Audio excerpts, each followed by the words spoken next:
Ada waffle ice cream cuma 10.000 di pinggir jalan. Wow, enak banget nih guys.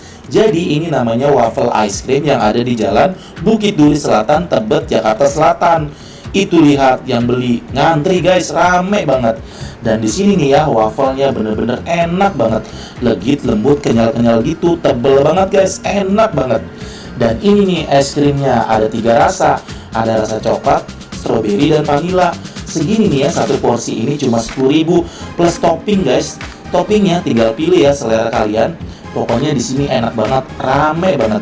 Ide bisnis kekinian kayak gini nih bener-bener menjanjikan banget. Dan omsetnya hampir 2 juta hanya hitungan beberapa jam saja.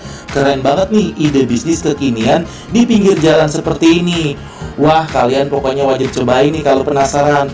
Dan kalau kalian penasaran juga dengan video full yang lengkap, bisa dicek ya di YouTube gua ini.